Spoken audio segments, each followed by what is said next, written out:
오늘 본문 31절 말씀에 보시면 여호와의 말씀이니라. 보라, 날이 이르리니 내가 이스라엘 집과 유다 집에 새 언약을 맺으리라 그랬는데요. 이 말씀에 의지해서 새 언약의 축복, Blessings of the New Covenant, 이런 제목으로 하나님 말씀을 증거하고 은혜 받고자 합니다. 새 언약을 맺는다는 것은 옛 언약도 있다는 것을 암시하는데요. 옛 언약은 무엇일까요? 자, 거기 32절에 보시겠습니다. 이 언약은 내가 그들의 조상들의 손을 잡고 애굽 땅에서 인도하여 내던 날에 맺은 것과 같지 아니할 것은 그랬는데, 바로 이 옛 언약은 여호와 하나님께서 이스라엘 백성들의 조상들의 손을 잡고 애굽 땅에서 인도하여 내던 날에 맺은 것, 그것이 바로 이 옛 언약이고, 우리가 지난주에 살펴본 소위 시내산 언약인 것입니다. 이 시내산 언약을 다른 말로 모세 언약 혹은 율법 언약이라고 한다고 했습니다. 430년 동안 저 이집트에서 종살이한 이스라엘 백성들을 하나님의 권능의 팔로 해방시켜서 홍해를 건너고 쓴물을 다 극복하고 또 바위를 쳐서 생수를 마시고 구름 기둥과 불 기둥의 인도를 받아서 이제 소위 시내 반도에 안착하게 됩니다. 그리고 시내 광야의 이스라엘 백성들이 이 장막을 치고 여호와 하나님께서는 백성의 대표 모세를 시내산 꼭대기에 불러서 소위 위대한 시내산 언약을 체결하는 것입니다. 이 시내산 언약을 위대한이라고 표현한 것은 바로 우리가 잘 아는 십계명의 대헌장이 수여된 그런 언약이란 말. 그런데 오늘 본문을 자세히 보면 바로 이 시내산 언약과 같지 않는다고 성경은 이렇게 말씀하고 있습니다. 그래서 다시 이제 새 언약을 체결하겠다는 거예요. 자, 거기 이 32절 하반절에 보시면 내가 그들의 남편이 되었어도 그들이 내 언약을 깨뜨렸음이라, 여호와의 말씀이니라. 하나님께서 다시 이 새 언약을 맺자고 하는 것은 무엇일까요? 바로 이 시내산 언약을 이스라엘 백성들이 깨뜨렸다는 거예요. 그리고 자신이 이 남편인데 내가 그들의 남편이 되었어도 그들이 내 언약을 깨뜨렸다. 구약에서 이 하나님과 이스라엘 백성 간의 관계를 이런 남편과 아내, 즉 부부 관계로 나타내는 표현들이 많습니다. 예레미야 3장 14절 한번 봅시다. 앞으로 좀 넘어가 보세요. 예레미야 3장 14절.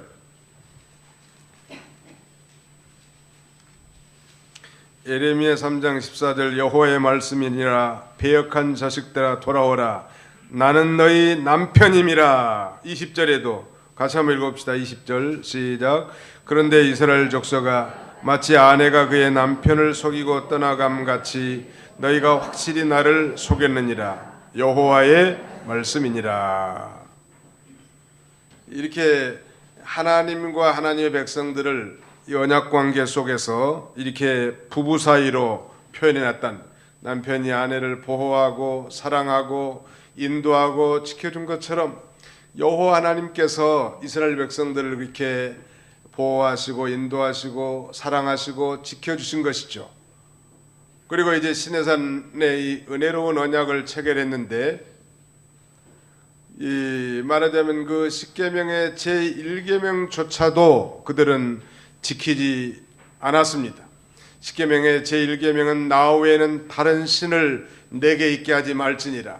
참 남편인 여호와 하나님만 섬기도록 그렇게 했는데, 우상을 섬기고 안식일을 범하고 그 다음에는 하나님보다 세상의 세력을 더 의존하고 나가는, 그야말로 하나님과의 맺은 그 시내산 언약을 저들이 파기해버렸기 때문에 하나님께서는 이제 다시 새 언약을 이렇게 맺자고 한 것입니다.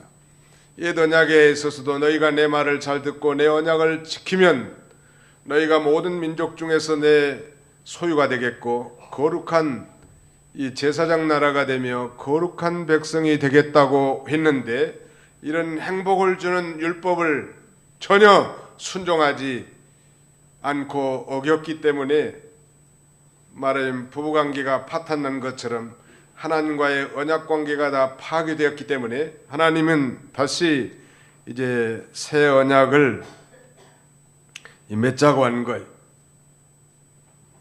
우리에게 행복을 주는 말씀, 그 율법, 특별히 십계명은 선하고 거룩하고 의로운 완전한 하나님의 뜻이죠. 그래서 누구든지 지키기만 하면 이 언약에 포함된 모든 축복을 다 누릴 수 있을 텐데 그만 다 어겼단 말이에요. 인간의 심성 자체가 하나님의 말씀을 따라 사는 것을 원치 않았고 설사 원한다고 해도 그 말씀을 실천하는 능력이 전무한 자들이었기 때문에 율법은 완전한 것이었지만 인간이 전적 부패해서 그 말씀을 불순종함으로 결국은 실패한 것입니다. 우리가 역사적으로 잘 아는 사실이지만 저 북쪽 이스라엘은 아시리아에서 주전 722년에 망했고 남쪽 유다도 주전 586년에 저 바벨로니아의 군대에 동원된 세력을 통해서 철저하게 망한 거예요. 어째서 그렇게 행복한 하나님의 말씀을 순종하고 살았다면 좋았을 텐데 왜 그랬을까? 전적 부패한 인간은 그 말씀을 지키는 것보다 세상 것을 더 의지하고 자기 만족을 위해서 우상을 섬기는 걸 더 좋아했고 또 그것이 옳은 말씀인 줄은 알지만 그것을 지킬 능력이 없었단 말. 여러분 우리가 이 건강하게 사는 비결, 이 건강 매뉴얼에 대해서 다 귀가 따갑도록 들은 바 있지만 사람이 건강하려면 이 소식을 해야 된다고 들어보셨나요? 소식을 해야 된다. 밥을 많이 먹지 말라는 건강하려면. 그 다음에 하루에 적어도 한 10,000보는 걸어야 된다네. 10,000보를 걸려면 하루에 1시간 20분 정도는 걸어야 된대. 그 다음에는 잠을 충분히 자야 된다네. 이걸 모르는 사람이 또 누가 어디 있겠어요. 소식하고 그 다음에 늘 걷는 산보를 하고 그 다음에는 이 잠을 충분히 자야 된다네. 그런데 여러분 한번 상상해 보십시오. 우리가 돈을 내고 뷔페집에 갔는데 한 번만 먹을 수 있나요? 본전은 빼고 와야지. 뷔페집 가서 몇 번 돌렸다 오세요? 적어도 한 3번 정도, 저도 한 3번 도는 것 같아요.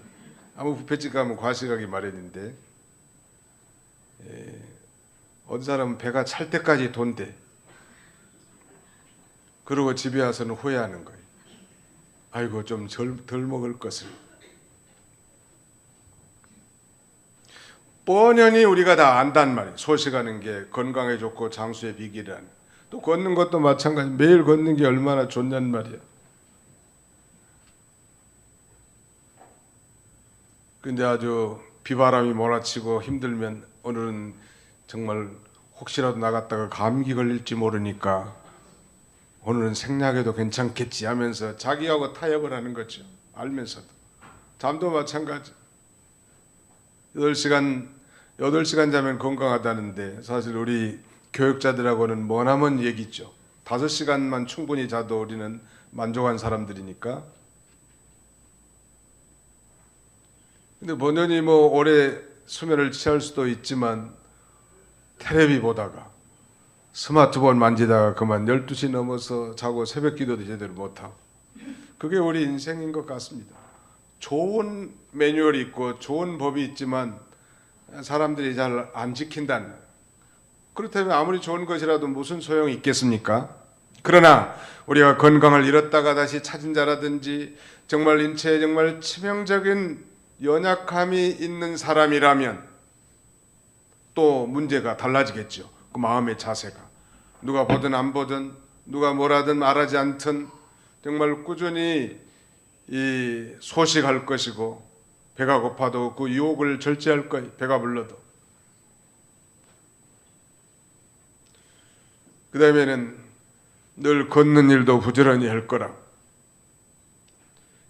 그리고 아마 잠도 충분히 자려고 노력할 거라고. 쓸데없이 스마트폰 만지다가 수면량을 부족시키는 그런 일을 하지 않을 거라고.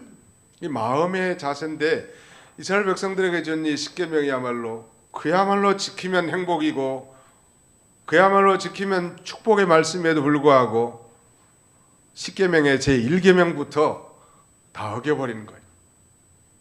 자기 만족을 위해서 우상을 쫓아가는 거예요.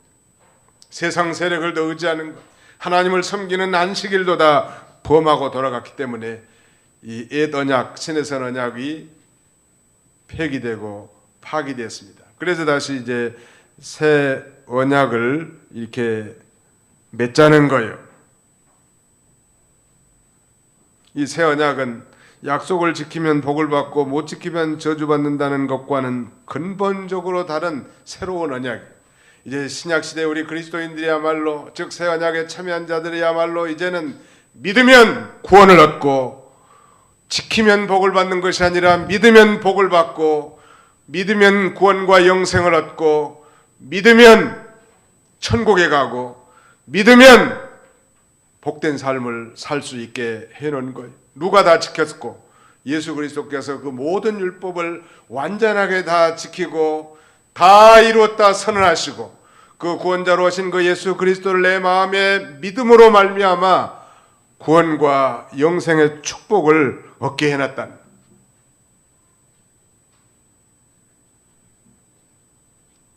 지키면 복을 받고 못 지키면 저주받는다, 이런 언약과는 전혀 새로운 언약, 이게 바로 새 언약이라고 할 수 있겠습니다. 이런 이 새 언약에 동참하는 방법은 믿으면 되는 거예요. 다시 말씀드리면 새 언약의 조건은 예수님에게만 적용되는 언약으로, 예수님은 십자가에서 그 모든 조건을 다 이루신 거예요. 다 이루었다. 예수님의 이 십자가상의 이 7마디 가운데 6번째 테텔레스타이, 다 이루었다. 미션 컴플리다, 사명을 다 완성했다는 것. 여러분, 예수님이 모든 율법을 다 지키고 완성해놓고 이제 누구든지 예수 그리스도만 믿기만 하면 구원을 얻고 영생과 천국 기업의 상속자가 되게 하는 이 놀라운 축복이 바로 새 언약의 축복이라는 것. 오늘 이 구체적으로 그러면 우리가 할 일은 우리를 위해서 새 언약의 조건을 이루신 그분, 곧 예수 그리스도를 믿고 따라가는 것인데요, 이 새 언약에 내포된 중요한 이 새 언약의 축복이 무엇입니까? 오늘 우리 주보 순서지 오늘의 말씀 요약을 펼쳐보시기 바랍니다. 새 언약에 참여한 자들이 누리는 축복이 뭔가 세 가지를 요약해냈는데 우리 같이 한번 따라서 해보겠습니다. 새 언약에 참여한 자들의 축복. 하나님의 법을 그들의 마음에 기록하심. 작은 자로부터 큰 자까지 다 하나님을 알게 됨. 그들의 죄를 용서하시고 다시는 그 죄를 기억하지 아니하심.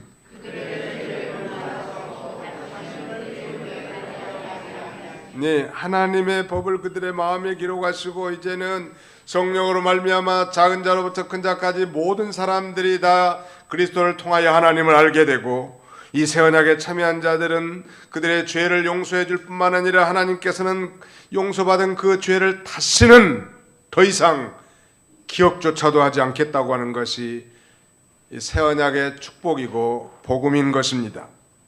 자, 구체적으로 좀 살펴보려고 합니다. 이 옛 언약에서는 이 하나님의 법이 돌판에 새겨져 있었다고 했죠. 십계명의 돌판.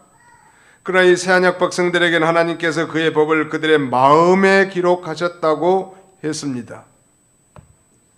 이것은 이 신약 성도들이 누리는 중생과 성령의 내주하심을 가리킨다고 볼 수 있겠습니다.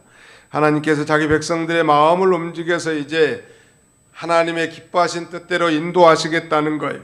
그래서 다시 말씀드리면 성령을 보내서 인도하시겠다는 그런 보장이에요.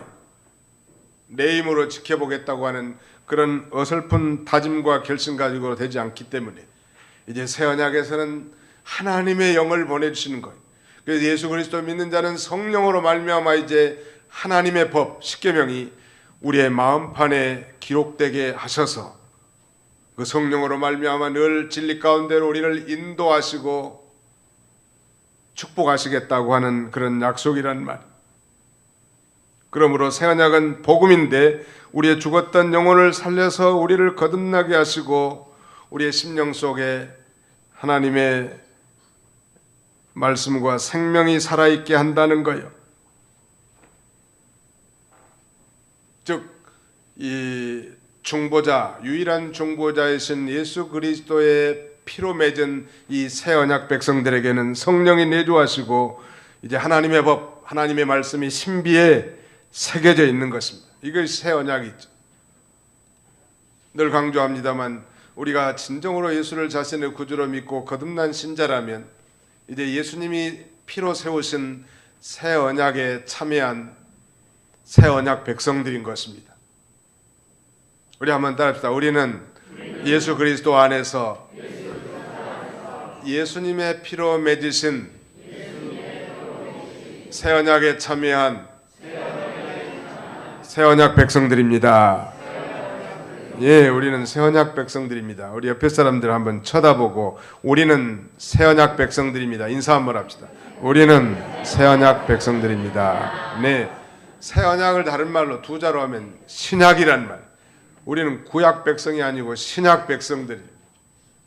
구약이든 신약이든 다 예수를 믿음으로 구원을 얻는 것이고 영생을 얻는 것이지 무슨 말씀을 지켜서 어떤 할례를 받아서 구원을 얻는 것이 결코 아닌 것을 우리에게 교훈해 주시는 것입니다. 하나님의 법을 이제 하나님 백성들의 마음판에다 새겨놓은 거예요. 구약에는 돌에다가 새겨놨기 때문에 그 돌판만 피하면 자기 마음대로 행동할 수 있겠죠. 돌판만 등져서 살면 효력이 없지만은 하나님의 법 십계명이 이제 우리 마음에 새겨져 있기 때문에 피할 길이 없어. 그리고 이제 그 하나님의 이 십계명의 정신을 따라 살지 않으면 우리 안에 내주에 계시는 성령님이 근심하는 거예요.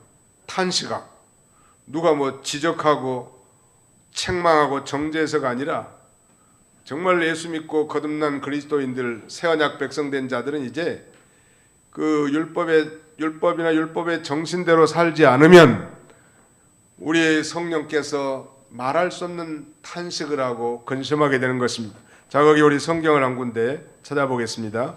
다 찾아봅시다. 에베소서 제4장 에베소서 제4장 한번 읽어주세요. 에베소 4장 25절로 30절까지. 에베소서 4장 25절. 그런즉 거짓을 버리고 각각 그 이웃과 더불어 참된 것을 말하라. 이는 우리가 서로 지체가 됨이라. 분을 내어도 죄를 짓지 말며 해가 지도록 분을 품지 말고 마귀에게 틈을 주지 말라. 도둑질하는 자는 다시 도둑질하지 말고 돌이켜 가난한 자에게 구제할 수 있도록 자기 손으로 수고하여 선한 일을 하라. 무릇 더러운 말은 너희 입 밖에도 내지 말고 오직 덕을 세우는데 소용되는 대로 선한 말을 하여 듣는 자들에게 은혜를 끼치게 하라. 하나님의 성령을 근심하게 하지 말라. 그 안에서 너희가 구원의 날까지 인치심을 받았느니라. 예, 하나님의 성령을 근심하게 하지 말라. 한번 따라합시다. 하나님의 성령을 근심하게 하지 맙시다. 그러니까 내가 의식하든 의식하지 않든 내가 알든 모르든 예수님을 진정으로 자신의 구주로 영접하고 삶의 주인으로 영접한 자라면 우리 안에 성령님이 와 계시는데요. 그 성령님께서는 우리를 모든 진리 가운데로 인도하시는 진리의 영이시죠. 그래서 오늘 본문에 방금 우리 전도사님 읽은 대로 거짓말하고 분을 내고 도둑질하고 더러운 말을 하면 성령께서 근심하게 된다는 거예요. 뭐 누가 뭐라 하지 않는데도 내 마음에 새겨진 율법, 내 마음에 새겨진 하나님의 법으로 말미암아 성령이 그렇게 근심하게 되기 때문에 내가 이렇게 살아서는 안 되겠구나. 즉각적으로 새언약 백성들, 크리스찬들은 다시 회개하고 하나님의 뜻대로 살겠다고 스스로 고백하고 결심하는 것. 누가 시킨 거 아니죠? 제가 서두에 말씀드린 것처럼 한번 건강을 잃어본 사람이면 건강을 위한 그 매뉴얼을 따라갈 수밖에 없잖아요. 누가 시켜서 한다면 그건 못해요. 여기 우리 이 교회 앞에 댕기다 보면 그 주일날인데도 보면 뭐 비가 오고 눈이 와도 백팩을 메고 도봉산에 오르는 인간들이 아주 많아. 아마 우리가 그렇게 비난했을지도 모르겠어요. 아니 청승맞게 비도 오고 눈이 오는데 말이죠. 혹시 실족이라도 할 수 있을 텐데 어떻게 저 사람들이 이렇게 산에 미쳤는가? 저 사람들 우리를 뭐라고 생각한 줄 아세요? 비도 오고 눈이 오는데 청승맞게 교회는 왜 가느냐? 비슷한 거예요. 그분들은 아마 틀림없이 건강을 한번 잃어봤든지 아니면 건강에 치명적인 문제가 생겼기 때문에 자기들은 산에 오르는 것이 건강의 비결이고 행복의 비결인 줄을 깨달은 사람이. 말려도 소용없어. 우리도 말려도 소용없어. 악착같이 교회 나와. 아니 이상하게 명절인데 여러분들은 청승맞게 교회에 올 게 뭐예요? 가족들하고 같이 좀 잔치도 즐기고 놀러도 가고. 인천공항에 사람이 북새통을 이룬다는데 지금 밖에 나간다고. 여러분들은 밖에도 안 나가고 뭐 때문에 여기 모였냔 말이야. 예배가 가장 소중하기 때문에, 하나님을 만나는 것이 가장 행복한 일이기 때문에 누가 시키지 않아도 그렇게 된 것처럼 이 새언약 백성들은 성령이 우리 안에 내주어 계시고 하나님의 법이 우리 안에 새겨져 있게 만들어서 이제는 자원함으로 하나님 말씀을 지키고자 하는 마음도 생기고 즐거운 뜻으로 봉사와 직무를 감당하게 하는 거예요. 그리고 또 그런 능력도 신약 백성들에게는 주신 거예요.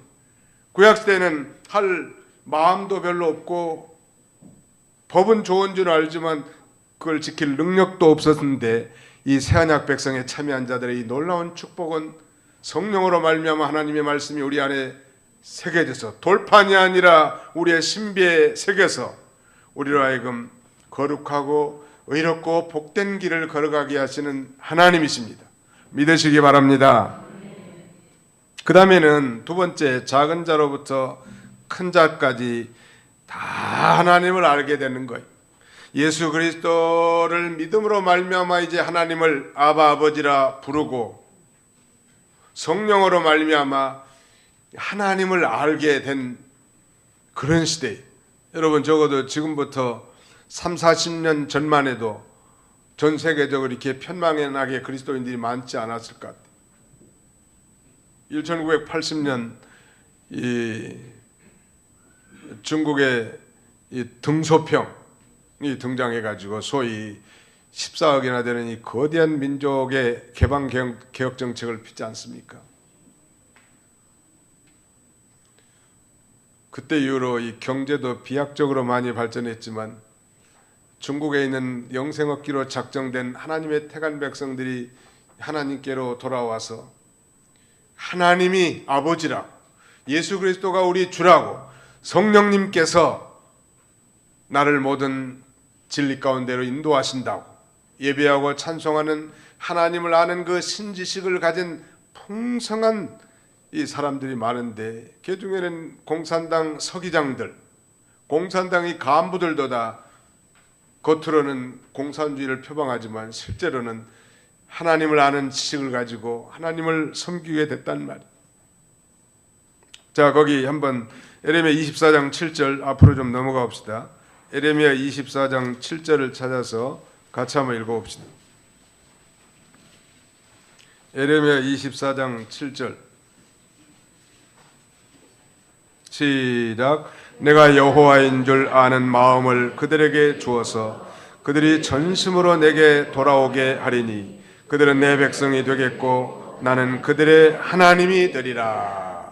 그들은 내 백성이 되겠고 나는 그들의 하나님이 되리라. 이 문구는 아주 중요한 언약의 핵심 내용입니다.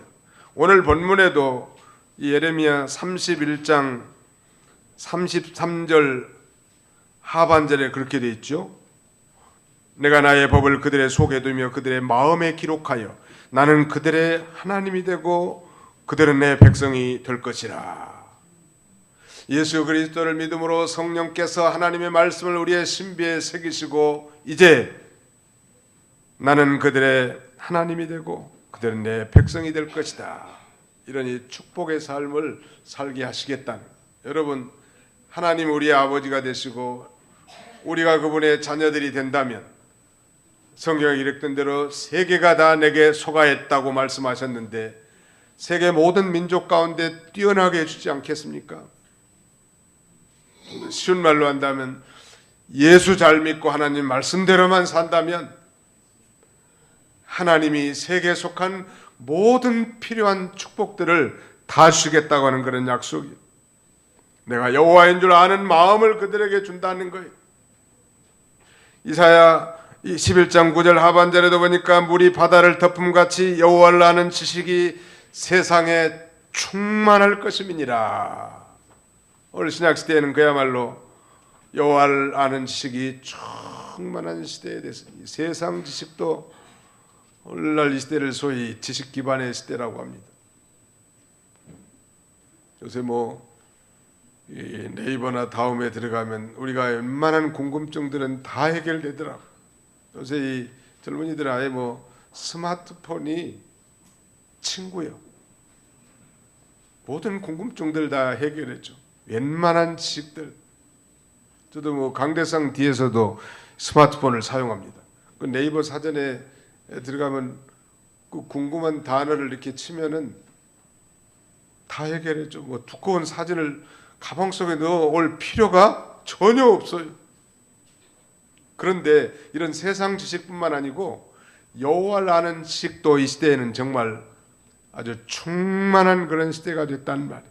어른들뿐만 아니라 어린 아이들도 하나님을 알 것이고 또 이 과연 신약 시대에는 우리의 어린 자녀들도 하나님과 주 예수 그리스도를 알고 믿고 그를 찬양하고 경배하는 시대가 된 거예요. 요엘 선지자는 이제 예언하기를 그 후에 내가 내 영을 만민에게 부어주리니 너희 자녀들이 장래일을 말할 것이며 너희 늙은이는 꿈을 꾸며 너희 젊은이는 이상을 볼 것이며 그때 내가 내 영을 남종과 여종에게 부어줄 것이며 라고 말씀합니다. 오늘 이걸 신약시대에 성취됐고 사도 베드로는 성령이 충만한 가운데 이제 이 오순절날 당당하게 요엘 선지자의 말을 인용하면서 말세 내가 내 영을 모든 육체에 부어주겠다고, 그래서 너희 자녀들이 예언할 것이며 늙은이는 꿈을 꾸며 젊은이는 환상을 볼 것이라고 이렇게 예언하고 있습니다. 구약시대 성도들보다 오늘 신약시대 우리 새언약 백성들이 훨씬 더 여호와를 아는 지식이 충만한 시대예요. 그것이 성취된 것입니다. 마지막 하나는 이 34절 하반절인데 우리 34절을 다 같이 읽겠습니다. 시작. 그들이 다시는 각기 이웃과 형제를 가르쳐 이르기를 너는 여호와를 알라 하지 아니하리니 이는 작은 자로부터 큰 자까지 다 나를 알기 때문이라. 내가 그들의 악행을 사하고 다시는 그 죄를 기억하지 아니하리라. 여호와의 말씀이니라. 그 34절 하반절에 그들의 악행을 사하고 다시는 그 죄를 기억하지 아니하리라. 우리 개역 한글판에는 그들의 죄악을 사하시고 그랬습니다. 이 신약 백성들 예수 그리스도로 말미암아 새 언약에 참여한 자들의 이제 죄를 용서해 줄 뿐만 아니라 용서받은 그 죄를 다시는 기억조차도 하지 않겠다고 이렇게 축복의 약속을 하고 있죠. 즉 새 언약의 특징은 반드시 사죄 은총이 따라오는 것인데 완벽한 죄 사함, 그리고 그 죄가 다시는 나를 괴롭히지 않겠다는 것, 이 악행, 죄악에 대한 완전한 용서가 선포되고, 그리고 그 용서받은 죄에 대해서 기억조차도 하지 않겠다는. 뭐 때문에? 바로 예수 그리스도께서 십자가에서 피 흘려 이 새 언약을 성취하셨기 때문에 만고만대의 모든 택한 백성들의 죄를 짊어지시고 피 흘려 십자가에 죽으심으로 새 언약을 이뤄놨기 때문에 그 새 언약의 중보자로 오신 그 예수 그리스도를 나의 구주로 믿기만 하면 모든 죄를 다 용서해 주시고 용서받은 그 죄에 대해서는 다시는 기억조차도 하지 않겠다는 사제의 은총의 선언인 것입니다. 이것이 바로 복음이죠.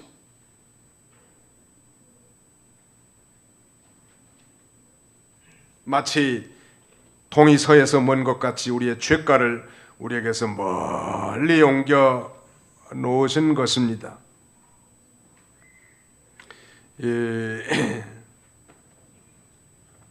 우리가 그런 두려움에 쌓여 있을 수도 있을 것 같아요. 왜냐하면 우리는 연약하고 부패성이 많은 그런 존재들이에요. 또 내가 지은 악행, 내가 지금까지 살아오면서 적어도 내가 지은 죄들은 내가 다 알고 있단 말. 다른 사람은 알지 못하지만 내가 더 잘 알아. 내가 지은 죄를. 그러니까 이 다음에 우리가 하나님 앞에 가게 되면 혹시나 하나님께서 그 모든 죄를 다 들춰낸다면 우린 정말 하나님 앞에 고개 들 수 없을 거예요. 적어도 저는 그런 것 같아요. 그런데 하나님께서는 적어도 이 새 언약 백성들 그들이 지은 모든 죄에 대해서 하나님 아버지께서는 기억조차도 하지 않는다는, 당당하게 우리를 맞아주시고 당당하게 우리를 품어주시고 너는 의인이라고 인정해 주시는 하나님이십니다. 그 이유는 바로 예수 그리스도께서 그 모든 죄값에 대해서 다 지불했기 때문에 하나님이 보시는 건 바로 예수님의 피밖에 없습니다. 여러분 이 6월절 최초의 그 6월절 절기 기억하시죠?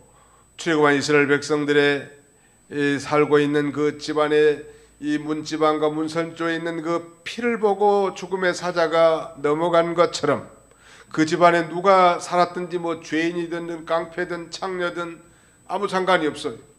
그 집에 피만 묻어 있으면 죽음의 사자가 넘어가게 돼 있다는, 동일하게 오늘 예수 그리스도를 믿는 자는 그 예수 그리스도의 피를 보시기 때문에 하나님께서는 우리를 의인이라고 인정해 주시고 천국에 가더라도 우리를 정죄하거나 심판하지 아니하시고 우리를 따뜻하게 맞아주시는 것, 이것이 바로 복음이라고 할 수 있겠습니다. 예수 그리스도의 피는 율법하에서 모든 악행을 저지른 모든 자들의 죄를 용서해 주시는 위력이 있고 이미 용서받은 자의 죄에 대해서는 다시는 기억조차도 하지 않겠다고 하는 것이 바로 복음이요. 그럼 우리가 하나님 앞에 당당하게 갈 수 있는 거예요. 사실 인간은 용서하되 잊지는 말자. 전에 말씀드렸죠. 2차 대전 당시에 독일의 히틀러는 유태인들을 약 600만 명을 죽였습니다. 그걸 잊지 않게 해서 유대인들은 이 미국의 워싱턴 DC나 프랑스의 파리, 독일의 베를린, 그 다음에는 이스라엘 본국에도 소위 학살 기념관인 홀로코스트라는 이 건물을 세워놓고 거기에 forgive, 용서하라, but never forget it, 그것을 결코 잊지는 말아라. 이게 바로 인간의 사상이에요. 근데 하나님은 어떻게 말하는가 하면 forgive, 용서하십시오, and forget, 그리고 잊어버리십시오. 하나님은 용서하고 잊어버리신 분. 오늘 신약시대 우리 그리스도인들도 우리 아버지 하나님과 같이 잘 용서하시고 잊어버리시기 바랍니다. 부부싸움하면은 부인네들이 옛날 일을 더 잘 기억하나요? 남편네들이 잘 기억하나요? 제가 보기에는 뭐 우리 집사람을 두고 하는 얘기는 아니지만 여자들은 무슨 기억력이 그렇게 좋은지 몰라. 학교 다닐 때는 공부도 잘 못했을 것 같은데, 아니 시집 올 때부터 지금까지를 아주 영화의 필름처럼 다 기억하고 있어.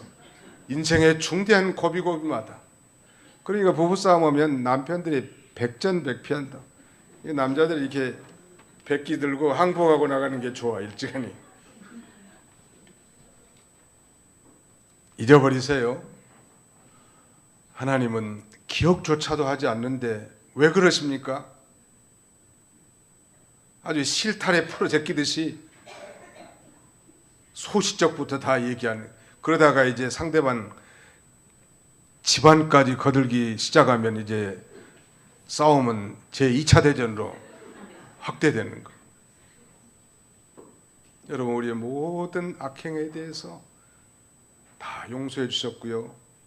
또 오늘 우리가 미래에 지을 죄까지도 우리가 정말 자백하고 회개하면 다 용서해 주시고, 하나님은 그 용서받은 죄에 대해서는 결코 기억조차도 하지 않는 거예요. 여러분, 간음 중에 현장에서 붙들린 한 여인을 율법사들이 끌고 와가지고 예수님을 소위 딜레마, 궁지에 빠뜨리려고 합니다. 모세 율법에 하면 이런 여자들은 돌로 쳐 죽이라고 했는데 선생은 어떻게 하시겠나이까? 예수님께서는 아무 말도 없이 땅에다 그저 글씨만 쓰는 거예요. 그리고 한마디 합니다. 너희 중에 죄 없는 자가 먼저 이 여자에게 돌로 치라. 그러니까 전부 다 양심의 가책을 느끼면서 다 도망가는 거예요. 그리고 이제 그 자리에는 예수님과 그 간음 중에 현장에 붙들린 여자만 남았습니다. 예수님이 그렇게 말씀하십니다. 여자여, 누가 너를 정죄하느냐? 누가 너를 죄 있다고 하느냐? 나도 너를 정죄하지 아니하노니 가서 다시는 죄를 범치 말라. 다 용서해 주시고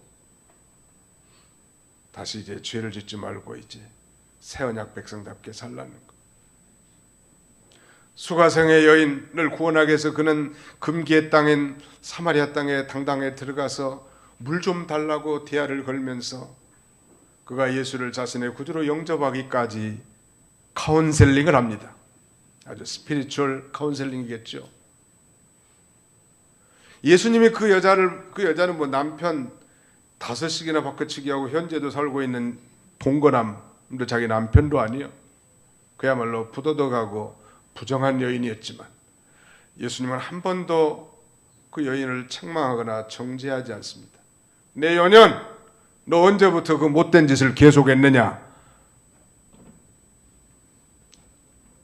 그렇게 말하지 않았어요. 다 용서하시고 기억조차 하지도 않았습니다. 그는 자신의 모든 사정을 다 밝히 한 그 자기 앞에 선 낯선 유대 젊은 남자가 하나님이 보내신 위대한 구세주고 메시아라는 사실을 발견합니다. 그리고 물동이를 내 던지고 가서 내가 메시아를 만났다고, 나의 과거의 모든 행적을 다한 이 남자를 와서 보라고, 와보라고 그렇게 당당하게 전하지 않습니까? 우리의 모든 악행을 다 용서해 주시고, 그리고 우리가 용서받은 그 모든 죄에 대해서 기억조차도 하지 않는 우리 주님이신데, 우리도 마찬가지 그렇게 이제 살아야 할 것입니다. 우리 공동체 안에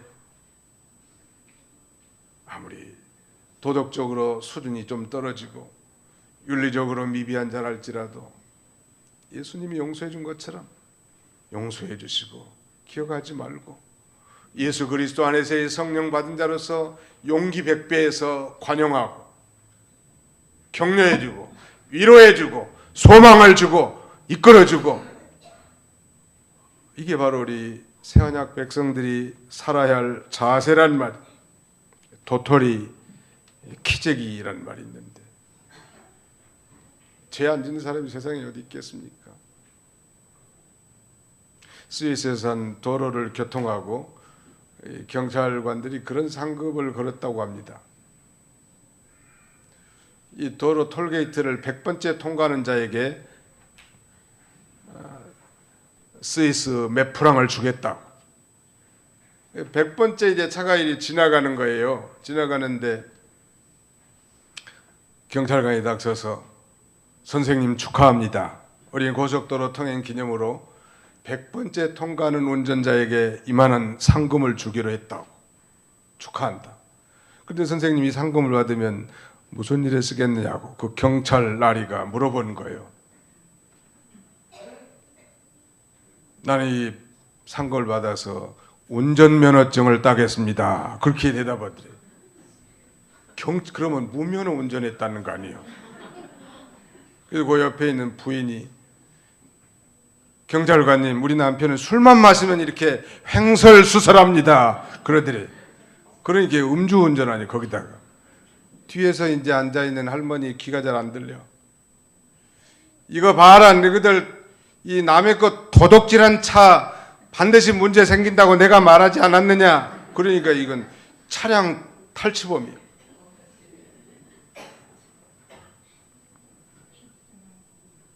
뭐 그 결과에 대해서는 여러분들의 상상에 맡기겠습니다. 아무튼 해 아래서 죄 짓지 않는 사람이 없다는 거예요.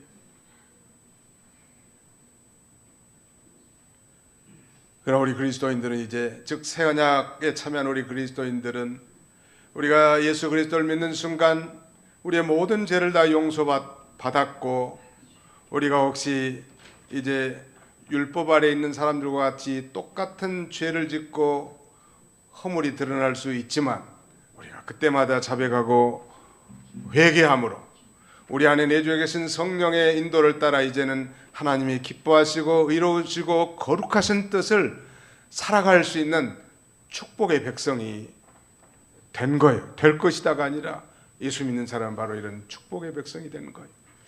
하나님의 법이 돌판이 아니라 우리의 마음에 기록되어 있고 이제는 성령으로 말미암아 하나님을 아는 지식이 충만하게 될 뿐만 아니라 우리의 모든 악행을 다 용서해 주셨고 그 용서받은 죄에 대해서는 하나님이 기억조차도 하지 않는 이 사제의 은총을 받은 하나님의 자녀들, 이 새 언약 백성들이 다 됐는데 우리가 이제는 앞으로 우리는 이제 이 거룩한 뜻을 수행할 자원한 마음과 기꺼운 마음도 주셨을 뿐만 아니라 이제는 전에 실패한 구약시대 백성들과 같지 아니하고 그 하나님의 말씀을 지킬 능력도 우리에게 주신 줄 알고 성령의 인도와 주장을 받아 하나님의 말씀을 순종함으로 이 풍성한 생명의 삶을 사는 그런 저와 여러분들이 다 되시기를 주님의 이름으로 축원합니다.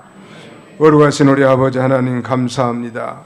세속 명절을 맞은 이 거룩한 주일에도 사랑하는 성도들 원근 각지에서 불러 모으시고 새 언약 백성들을 위대한 축복에 대해서 상고하게 하시는 은혜를 진심으로 감사하고 감사를 드립니다. 자비로우신 우리 아버지 하나님, 죄 짓지 않는 자가 없고 해 아래서 선을 행하는 자가 아주 없다고 오늘 율법 있는 자는 율법을 가지고도 범죄하고 율법 없는 자는 율법 없는 대로 범죄할 인간들에게 하나님의 거룩하신 의를 예비하시고 누구든지 예수 그리스도를 믿는 자는 이제 모든 죄를 용서받고 성령을 받아 하나님의 위대한 새 언약 백성으로 살게 하셨사오니 이제는 아버지 하나님 죄에 굴복하는 자가 되지 않게 해주시고 불의에 타협하는 자가 되지 않게 해주시고 하나님 우리 아버지가 되고 우리는 그의 거룩한 백성들로서 참으로 거룩하고 의롭고 진실한 삶을 살도록 날마다 성령의 인도와 주장을 받는 그런 저희들이 다 되도록 인도하여 주시옵소서. 세속 명절 이 추석을 맞이해서 우리 온 가족들이 다 기쁨과 즐거움으로 함께 즐기며 하나님 앞에 감사하며 영광을 돌리는 아니 복음을 증거하는 귀한 전도의 자리가 다 되도록 우리 하나님께서 축복하여 주옵소서. 예수님의 이름으로 기도하옵나이다. 아멘.